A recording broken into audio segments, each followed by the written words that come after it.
Ahí estamos recién en vivo y vamos a esperar un ratito que se vaya conectando la gente, ¿sí? Para que yo voy a bajar acá porque se va metiendo el audio del Facebook. Y, y mientras se va conectando la gente, yo voy compartiendo el link, tanto en tu Facebook como también en otros grupos. Ahora, por ejemplo, en 3, 2, 1, ahí estamos, ya estamos en vivo en tu perfil, Daniel, ¿eh? Así que ya tus amigos, tus pacientes, ya te pueden ver ahí en el perfil, que vamos conectándonos. Y seguramente de a poquito ahí se va sumando gente, de a poquito, paulatinamente. Perfecto. Siempre nos toma unos minutitos ir compartiendo un poco los links. La gente, y Facebook, viste, que va avisando al público que estamos en vivo, ¿no? Vamos sumando. Así que bueno, hoy viernes 14 de agosto, hoy tenemos una charla muy interesante con el doctor Reale, así que vamos a aprovechar que se va sumando la gente y nos vamos conectando con el público. Ahí chequea, ahí te veo conectado, ¿sí? Ahí te veo conectado, así que te veo conectado a vos ahí, Daniel, en el Facebook, así que muy bien. Bueno, de a poquito se va sumando el público, ¿sí? Pueden compartir el link, o sea, los que nos están viendo o están empezando a vernos pueden compartir el link en sus biografías, así de paso llevamos esta charla tan interesante que vamos a tener ahora con el doctor Reale, a los amigos, a los conocidos. Y en estos segunditos vamos compartiendo. Ahí te voy a pasar también, Daniel, el link por WhatsApp. Espera que ahora el WhatsApp se me reveló, el WhatsApp web. Pero vamos compartiendo. ¿Viste cómo es la tecnología? Que a veces funciona, a veces no funciona, a veces nos falla, ¿viste? Ahí está medio lento entonces. Igualmente vamos compartiendo. Bueno, bienvenido, doctor Daniel Reale. Un placer enorme tenerte hoy en esta charla. ¿Sí? ¿Cómo estás? ¿Todo bien? Muy bien, muy buenas noches. Muchas gracias, Martín, por la invitación. Un placer compartir contigo y con tu gente esta pequeña charla. Bueno, muchísimas gracias por el tiempo también, porque yo siempre sé que están a full todos los profesionales reacomodándose en esta cuarentena, con todo este tiempo que ha pasado, y bueno, es todo un tema, ¿no? O sea, poder acomodarse. Creo que están más cansados que antes, porque seguramente se les vino todo el trabajo de golpe, y reorganizarse es un tema muy importante, ¿no? Ahí ya te pasé el link por si lo querés compartir en el WhatsApp. Genial, ya lo Y hacemos. estamos ahí ya en vivo. Bueno, hoy el doctor Oscar Daniel Reale, más conocido por Daniel, ¿sí? Así Yo también, es. yo soy Oscar también, yo soy Martín Oscar. Sí. ¿Sí? Pero no lo uso, el Oscar yo no lo uso Yo tampoco. tampoco. Así que estamos ahí, ¿viste? Con ese tema también parecido. Bueno, el doctor Daniel Reale es especialista universitario jerarquizado en gastroenterología, endoscopía digestiva diagnóstica y terapéutica. Y es director médico de DITED, Diagnóstico y Tratamiento de Enfermedades Digestivas, que es un centro que, ¿cuánto tiene, Daniel, Hace digamos, 2 años que inauguramos el centro acá en 2 años? Campana. Así es. Así Contame dónde que, está ubicado, más o menos cómo está el plantel, contame un poquito. bien. Es un centro obviamente nuevo que está ubicado en pleno centro acá de la ciudad de Campana, en la calle Belgrano 252 del primer piso, en las ¿Belgrano y instalaciones de Dominicis sería? Belgrano y de Dominicis, exactamente, en el primer piso del edificio de la Sociedad Italiana. Somos un equipo de profesionales jóvenes, otros no tan jóvenes como quien te habla, pero eh, No hicimos nos tiremos creemos abajo, por que, favor. no, por No nos favor, tiremos. creemos que estamos construyendo un muy buen equipo con gente muy informada, con la mayoría de nuestros profesionales, con el doctor Almada, la doctora María Paz La Cuadra, recientemente incorporada, la doctora Clara Cabana, que trabaja en el hospital, y quien te habla como gastroenterólogo, Silvina Virani, que es también nuestra socia gerente, es quien desarrolla la mayoría de las prácticas anestésicas, que hace que nuestras prácticas sean seguras, y también está otro anestesiólogo de la Sociedad Argentina de Anestesia, que es el doctor Gerardo Cheramonte. Bien, lindo equipo. Lindo equipo. Sí, estamos generando un lindo equipo, exactamente. Sí. Puede ser que estén escuchando también nuestras mascotas que están Sí, a full. pero es normal, ¿eh? Estamos acostumbrados siempre que tenemos ahí, o los niños o las mascotas, ¿viste? Siempre se Los niños están meten, pero controlados, las bueno. mascotas es más complicado. ¿Niños de qué edad tenemos ahí en casa? Y tengo una nena de 13 y un varón de 11. Bueno, ya son de No, ya entienden comportarse. perfectamente. Ya entiende. Ya la mirada, ¿viste? Ya la mirada del padre ya es suficiente como para que Así es. comprenda. En Bueno, ocasiones buenísimo. sí. Bueno, claro.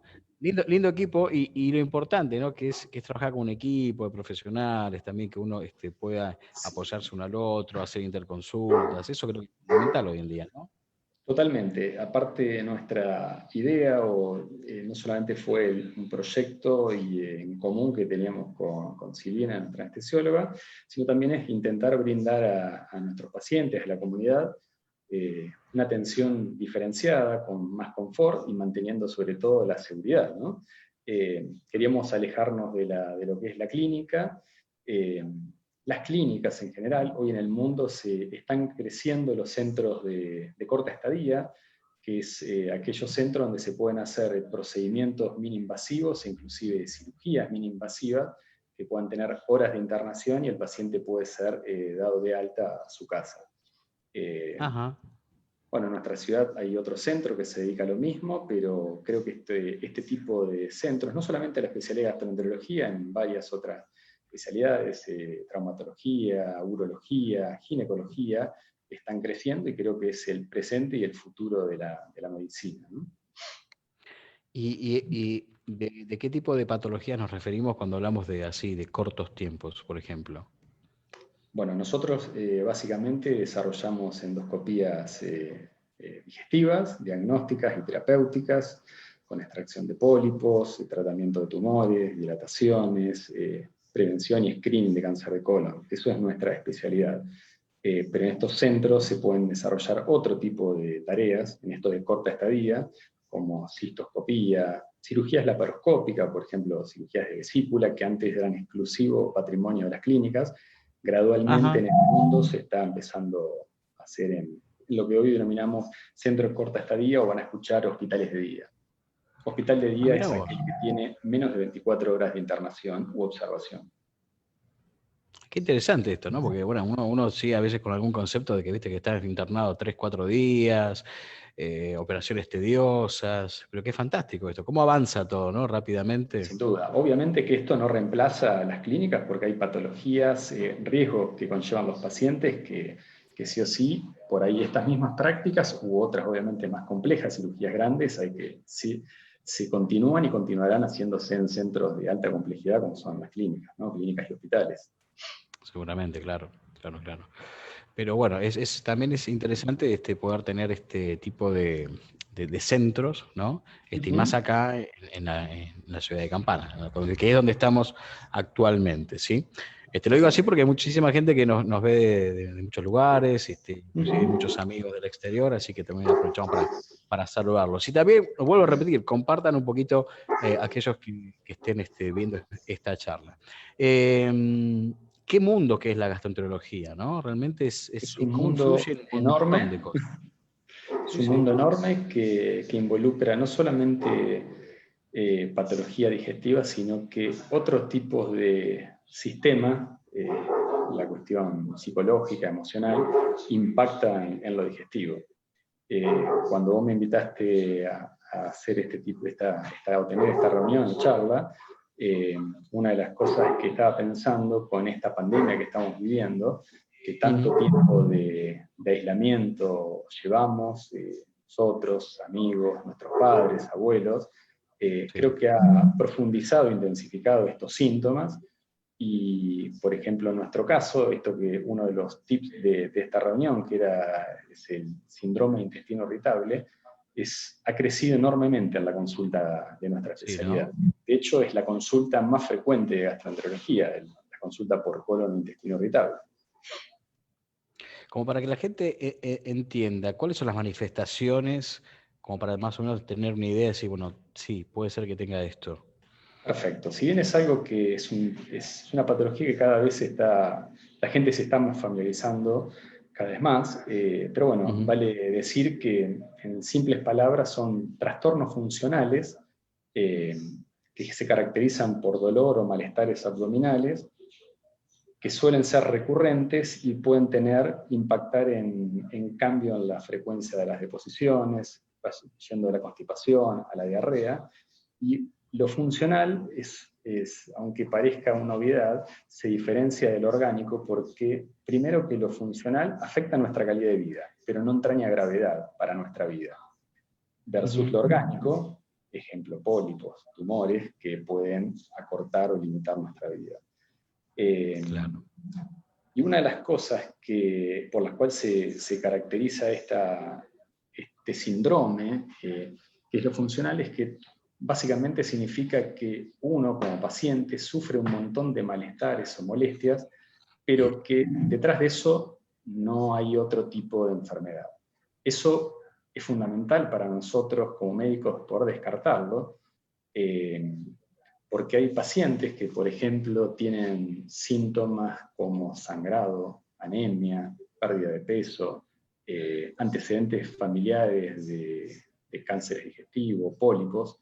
Esos pacientes uno no los puede catalogar, por lo menos en primera instancia, como síndrome de intestino irritable sin haber descartado otras cosas graves, ¿sí? Ahora bien, si esto quedó claro, el síndrome de intestino irritable sí es cierto que no nos mata, pero amenaza de manera importante la calidad de vida, ¿sí? Claro. Tiene básicamente dos disparadores, dos factores gatillo. Uno son los alimentos.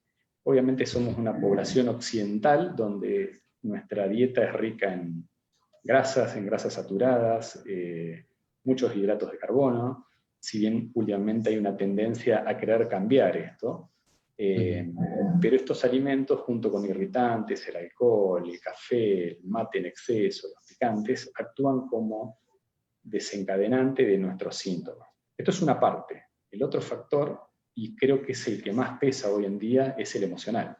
Las angustias, las tristezas, el estrés laboral, por pérdida de un trabajo, por no ver a nuestra familia, hace que si bien esto nace en nuestra mente, pero nuestro cuerpo por algún lado lo somatiza. Cuando se somatiza por la parte digestiva, es una manera simple de decir qué es lo que es el síndrome de intestino irritable. Bueno, fíjate, bueno, acá casualmente el licenciado Miranda, kinesiólogo, él hace una charla referente, una pregunta, perdón. Él dice, ¿en qué porcentaje podría estimarse componentes psicosomáticos en estas condiciones? No sé en qué se refiere, en qué condiciones. A ver, siempre cuando uno habla de componente psicosomático, independientemente de que uno esté casi convencido que el paciente tiene un problema emocional o de angustia o de depresión, siempre creo que debe descartar cuando estos síntomas se caracterizan por ser recurrentes, recidivantes. Entonces, cuando pasa eso, es muy común que tenga que estudiar al paciente, obligando a descartar lo que dije anteriormente, tumores, neoplasias, otro tipo de patologías benignas, pero que pueden dar síntomas y no adjudicárselo a esto exclusivamente a lo emocional. Si no, muchas veces nos podemos equivocar y de manera grosera. Claro. Pero diría que hoy por hoy lo emocional es el 70% de los síntomas. Yo me acuerdo antes, años atrás, en la época de los 80, de los 90, donde venía un paciente que tenía acidez o gastritis, y era muy común que ese paciente solo mejore con, seguramente la gente se va a acordar, ranitidina, sin llegar a omeprazol, Milanta. Hoy por hoy podemos usar cualquiera de esos fármacos o los fármacos modernos, y con eso no alcanza. Siempre tenemos que observar al paciente del plano emocional, muchas veces aconsejar terapias psicosomáticas. En mi caso, yo soy convencido que el deporte y la vida sana aporta muchísimo, creo que es un muy buen cable a tierra, y estos cambios en los hábitos de vida ayudan. Y también no hay que descartar, porque de hecho es algo bastante frecuente y cada vez más creciente, que tenemos que combinar el uso de terapias farmacológicas con psicofármacos, obviamente para poder modular y dar contención a estos síntomas, para mejorarle la calidad de vida. Estamos hablando de una patología, el síndrome de intestino irritable, tan frecuente, pero que no tiene cura. Nosotros le debemos aclarar al paciente que la persona que sufre intestino irritable probablemente lo padezca toda su vida. Pero esto hay que aclararle que va a cursar por periodos que va a estar muy mal y periodos que va a tener muy buena calidad de vida. Nosotros tenemos que lograr que los periodos de adecuado, buena calidad de vida sean los más duraderos y los periodos de recaída sean los más leves. Ahí te perdimos, Daniel. A ver. Que los periodos... ¿Me Yo escuchan por lo menos ahora? te perdí, ahí se te congeló el vivo. A ver, yo los escucho muy bien. Cuéntenme Pero... si ustedes que están del otro lado, si los... Hola, hola. Hola. Ahí estás, ahí volviste, ahí volviste, ¿Volví? ahí volviste. Ahí estamos. Me había asustado. ¿Qué pasó? No, sigo aquí. Sí. O sea que el factor emocional, como decías vos, es en un 70% prácticamente hoy. O sea que hoy O también más. hay una comprensión más, o más, ¿no? Hay una comprensión más holística de la medicina, me parece, ¿no? Que se está Yo creo que sí. insertando en todas las áreas. ¿Sí? Eso, Yo creo mirá, lo que vengo sí. hablando con el kinesiólogo, con Pablo Miranda, que acá dice el 70% es similar, dice que lumbalgias, cervicales, cefaleas, tensiones y otras Bueno, algias hay una patología que si bien no es de manejo gastroenterológico, pero básicamente significa lo mismo, que es como cuando uno sufre de estrés, en lugar de somatizar a nivel digestivo, se somatiza a través del sistema musculoesquelético, es lo que se denomina hoy por hoy fibromialgia. Ajá. Creo que eso los kinesiólogos lo deben ver cada vez más frecuente, ¿no?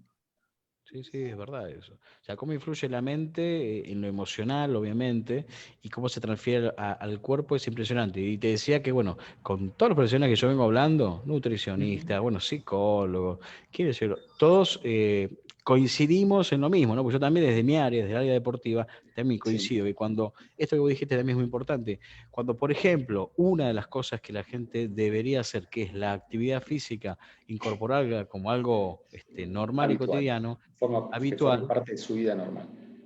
claro, ahí vamos viendo, ¿sí? O yo lo voy viendo, cómo la gente va modificando todas estas cuestiones y va mejorando en un montón de aspectos, ¿no? Y siempre yo digo, hay que invertir en el profesional, hay que invertir en la salud, en la prevención principalmente, ¿no? Porque si nosotros Exactamente. arrancamos de la prevención, creo que ahí tenemos un paso muy grande, un avance muy importante, pero lamentablemente no tenemos esa cultura. Tal vez ahora se empiece a cambiar, ¿no? Exactamente. Yo creo que en este tipo de cosas es importantísimo la consulta con el profesional, porque, a ver, lo que con esto quiero tratar de subrayar es que no hay que evitar la automedicación. Es muy común hoy por hoy que, bueno, estoy nervioso, pasa algo, tomar un psicofármaco o tomar algo para relajarme. Obviamente que si bien digo que es la mayor parte de las causas son psicosomáticas, pero no nos olvidemos que en algunos casos podemos equivocarnos, o por lo menos el paciente puede equivocarse, así que descartar lo orgánico, insisto, es fundamental. Eso es así. Totalmente. Pero por eso, bueno, lo que pasa es que también en estos últimos tiempos con la pandemia, lo que escucho recurrentemente es que la gente tiene mucho miedo a asistir a los centros o a los hospitales o a las clínicas. Entonces, como que viste que también ha complicado todo esto, ¿no? Eso ha complicado y mucho, es una realidad. Eso ha obligado a que la gente cambie su estilo de vida, que nosotros como médicos tengamos que vivir la medicina desde otro punto de vista, con otros cuidados, que algunos llegaron para quedarse y Sí. son positivos, pero el paciente inicialmente creo que todos estábamos aterrorizados. Hoy creo que hay que ser responsable más que tener miedo, eso es lo más importante. Sí. El miedo genera después más inseguridad y uno comete más errores. Entonces, creo que lo que hay que hacer es, yo creo que habría que hacer un cuidado responsable en esta pandemia, en sobre todo en este momento del aislamiento. Pero sí ha pasado que muchos pacientes, por ejemplo en nuestra especialidad, en los primeros meses, marzo y abril, estaban totalmente aislados, y estamos viendo de manera creciente que han empezado a manifestarse algunos problemas, síntomas, dolores, cambio en el sueño, cambio en su hábito evacuatorio, y lo han llevado a consultar independientemente del miedo a contraer el coronavirus, porque está la posibilidad, y hay patologías subyacentes, hay pacientes cardíacos, diabéticos, que uno le puede decir que se queden 30 días en su casa, pero no puedes esperar 3 años, 1 año, 6 meses, no hay una fecha límite para esto. Entonces, hoy por hoy, nosotros, trabajando responsablemente, tratamos de cuidarnos, cuidar a los pacientes. Esto se hace usando barbijos de nuestra parte, máscaras faciales, citando a los pacientes de manera mucho más, con intervalos más largos. Nuestras prácticas se hacen con dobles camisolines de bioseguridad, dobles pares de guante. Se limpia de manera mucho más frecuente que antes, inclusive nuestras salas quirúrgicas, endoscopía. Pero bueno, eso hace que nuestra vida profesional está intentando volver a una nueva normalidad. No es la normalidad de antes, es una nueva normalidad. Pero creo que la gente de a poco, con el tiempo que ha pasado, está consultando nuevamente. Yo estoy viendo que los consultorios se están llenando, no en la sala de esperas afortunadamente, pero sí en las consultas.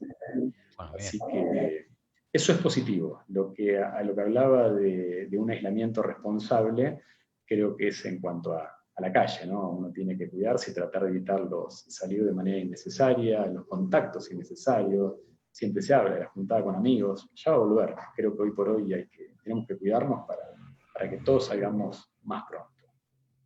Sí, hay que tener un poco más de paciencia, ¿sí? Si bien hay una realidad que afectó mucho también a nivel económico esto, bastante en algunos aspectos, eso sabemos, inclusive también al profesional de la salud, ¿no? Porque ahora vos, como recién mencionaste, tenés que tener mucha más seguridad, y todo es costoso. O sea, vos usar 2 camisolines, los guantes, la desinfección, todo eso ha incrementado en costos de una manera importante, ¿sí? Enorme. Y lamentablemente, viste que tampoco podés elevar demasiado los valores que uno viene cobrando, ¿no? Por el servicio. Entonces es una complicación en todo sentido. Eso es así. De todas maneras, creo que el compromiso nuestro, de quien les habla, pero creo que de todos los profesionales, independientemente del dinero, es preservar la salud y la de nuestros pacientes. Por eso creo que más allá de los costos,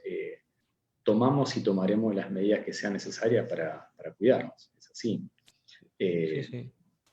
Creo que eso es fundamental, y también transmitir la tranquilidad a la gente, que cuando consulten a sus respectivos profesionales, dudo que con las medidas que tomamos se vayan a contagiar en un consultorio médico.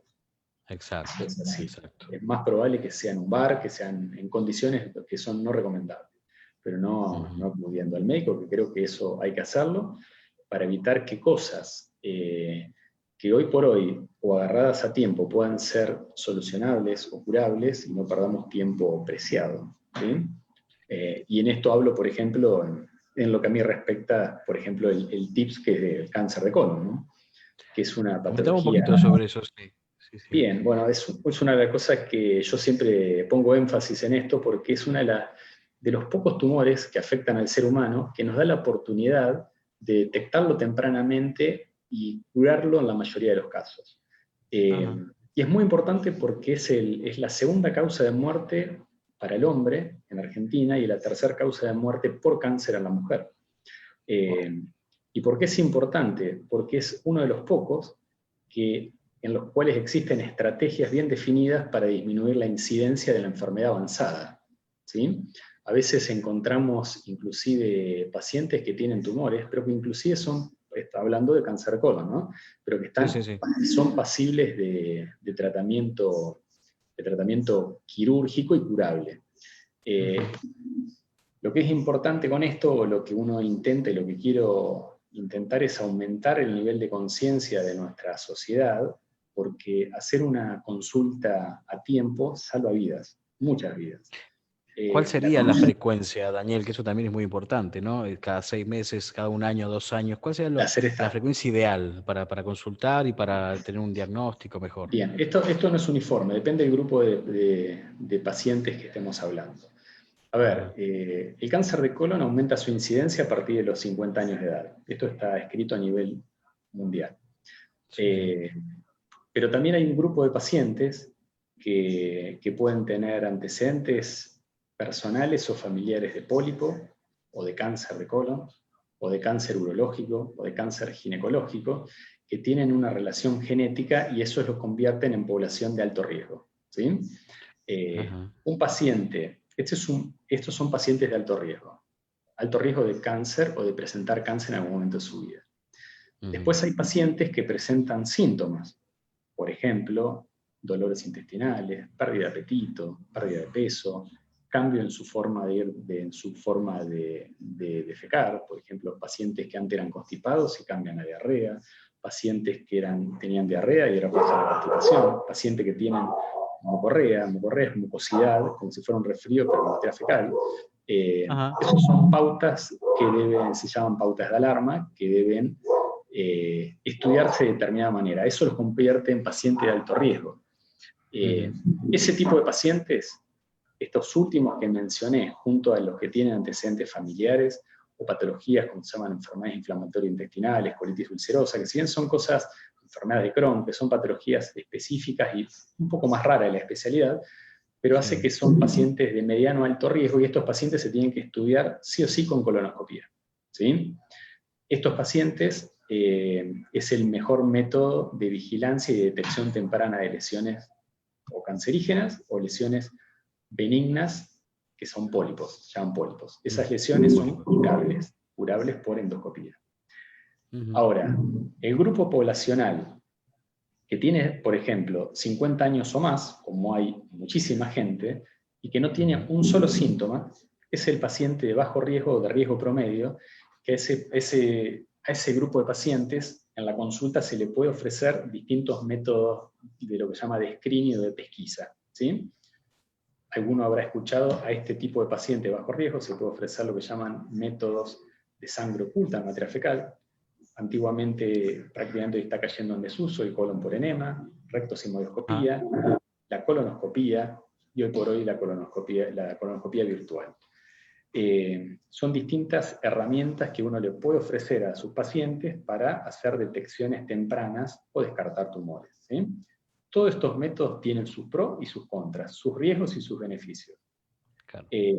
Por ejemplo, vos me preguntabas con qué frecuencia. A un paciente que tiene 50 años de edad, uno le puede aconsejar, de acuerdo a sus riesgos, que se haga una colonoscopía, o si tiene un riesgo elevado, que se haga una sangre oculta en materia fecal todos los años.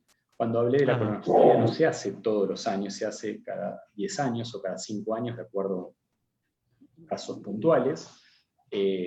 La colonoscopía virtual es una buena herramienta también, que aporta una buena calidad de imágenes, pero tiene la desventaja, a diferencia de la colonoscopía, que es un método únicamente de diagnóstico y nosotros como médicos no podemos tomar conducta, por lo que finalmente tenemos que hacer una colonoscopía. Creo que más allá de que es lo que yo hago, pero la colonoscopía a mi entender, es un método fantástico, seguro, obviamente tiene algunos riesgos, ahora si querés después hablamos de ellos,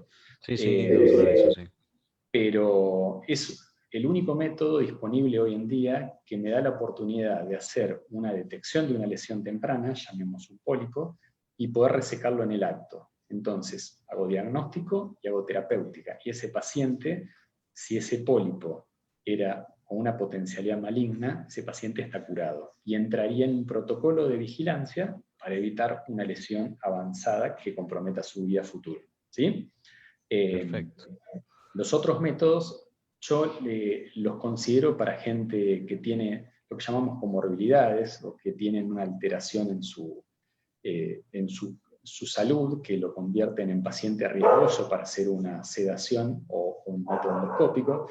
Por ejemplo, pacientes añosos de 80 a 90 años que tengan problemas cardíacos, respiratorios, diabéticos descompensados, en fin.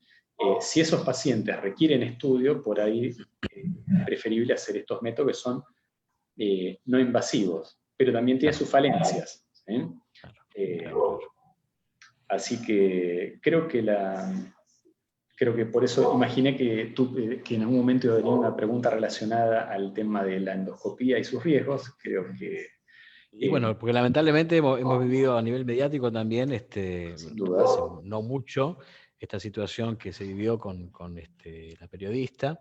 Pero bueno, yo desde mi modo de entender, que como dijiste vos, riesgos siempre va a haber en todo aspecto, y fatalidades también, ¿no? Exactamente. Y creo que también también esto se masificó porque, bueno, porque era ella y no era yo, no eras vos.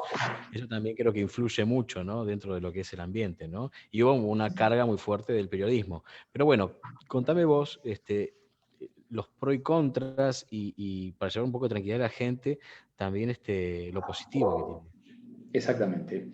Bien, a ver, como cualquier procedimiento que se realiza en la medicina, siempre hay un mínimo riesgo. Algunos procedimientos tienen menos, otros tienen más. Nosotros como médicos no podemos garantizar a los pacientes, sería cometer un error, decirle que yo te prometo tal resultado. Eso no existe. Nosotros usamos todas las herramientas disponibles actualmente para reducir los riesgos y hacer que tal cirugía o tal procedimiento sea lo más seguro para nuestro paciente. ¿Sí? Entonces, yo considero que cuando un método en un método predominan los beneficios versus los riesgos, ese estudio es totalmente viable. Y creo que la colonoscopía, en la mayoría de los casos, predomina netamente los beneficios versus los riesgos. ¿Riesgos de qué? En realidad, los riesgos uno hace o toma conductas para reducir los riesgos lo máximo que pueda. Haciendo análisis clínicos previamente cuando uno toma una consulta con el paciente, o cuando el paciente toma una consulta con nosotros, mejor dicho, haciendo evaluaciones cardiológicas previas, lo que llamamos evaluación cardiovascular, en algunos casos cuando son cirugías de riesgos quirúrgicos, de manera tal que pueda surgir alguna información o datos que durante nuestro procedimiento nosotros podamos tener un especial cuidado, y de esa manera los riesgos son mínimos. Y creo que si uno además, nuestros pacientes eligen a sus profesionales tomando referencias y lo hacen en centros seguros, creo que se van a salvar muchas vidas. Eso es así. Creo que sería un error, y por eso creo que insisto en esto, dejarnos llevar solamente por un caso que no puedo opinar si fue mala praxis, porque la verdad que es lo que conocemos todos de las cámaras, pero realmente al no estar presente yo no quiero opinar, no me parece ético eso, pero creo que si nosotros tenemos un estándar de complicaciones, todos los profesionales que trabajamos, todos en la carrera, alguna complicación vamos a tener, sino el único que no tiene complicaciones es el que no trabaja, es así. Pero si nuestro rango, nuestro porcentaje de complicaciones están dentro de lo que dicen las estadísticas mundiales, estamos bien. Si nuestros problemas o nuestros accidentes laborales o errores están por encima de la media, algo hay que hacer. Afortunadamente nosotros creo que estamos bien, nos formamos para eso, nos continuamos formando para esto, para ofrecer lo mejor para los pacientes, y de esa manera creo que los riesgos son mínimos. A decir verdad, por ejemplo, una endoscopía alta hecha en un centro con gente entrenada y responsable tiene un riesgo de 1 cada 100.000 habitantes. Una colonoscopía tiene un riesgo de 1 cada 10.000 habitantes. Y obviamente que o cada 10.000 procedimientos. Y una vez que en la medida que uno aumenta la complejidad de los procedimientos, retirar pólipos es una terapéutica endoscópica, tiene un poco más de porcentaje de complicaciones, pero sigue siendo un método seguro, porque ese mínimo riesgo por ejemplo, sacar un pólipo en promedio puede rondar entre el 1 al 3 al 6%, depende qué características tenga, pero estamos evitando un potencial cáncer. Así que prevalece el beneficio versus el riesgo. Así que, insisto, creo que hacer estudios endoscópicos en lugares reconocidos, con gente bien formada, es seguro. Esto no significa que algún día no pueden existir las complicaciones, pero... No, aparte de la fatalidad, eso no lo podés manejar, somos humanos, puede pasar. Y aparte, bueno, como te dije, ¿no? Todo el entorno también que empujó a esa situación. Yo recuerdo el caso, viste, de este muchacho diseñador de moda, ahí se me fue el nombre ahora, muy famoso, que falleció de muerte súbita, ¿sí? Ah, Y sí, no. bueno, muy famoso, se me fue el nombre. Sí, ya sé quién habla, pero no lo sé. Macanudice, bueno, lo quería muchísima gente. Bueno, y fíjate esto, ¿no? Cómo son las cosas. 10 minutos antes de que él falleciera, perdiera su vida, tenía una clase con su personal trainer.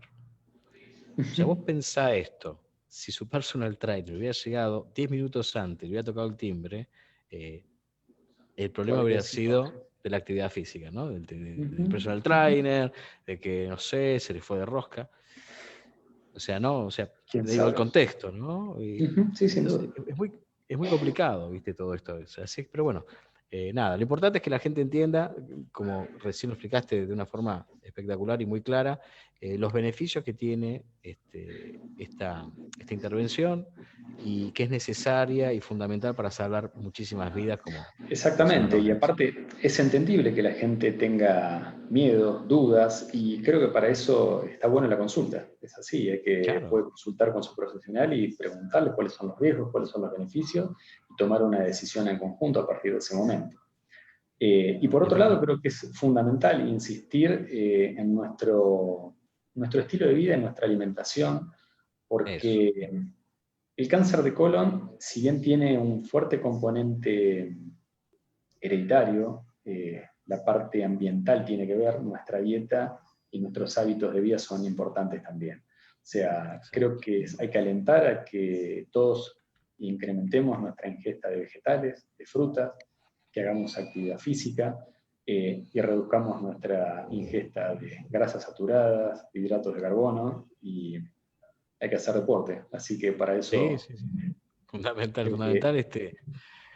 poder complementarnos con toda esta actividad. Daniel, un gusto enorme, y bueno, obviamente esta es la primera de muchas seguramente, porque la gente está consultando, está preguntando, y bueno, y también a tu equipo, espero que podamos charlar con alguno de ellos en algún momento si tienen tiempo. Sí, transmitimos la invitación. Bueno, muchísimas gracias por tu tiempo también, y un enorme placer, y bueno, como siempre digo y recomiendo, y recién hablamos con Daniel, consulten al médico, consulten al profesional de distintas áreas, no dejen pasar el tiempo, es fundamental. ¿Sí? En salud, el minuto a minuto es fundamental. Así que, y recurrir, obviamente, como dijo Daniel, a profesionales idóneos en la materia, instituciones también de renombre. Daniel, un abrazo enorme, muchísimas gracias por la charla. Vos, ¿sí? Y muchas gracias por la invitación.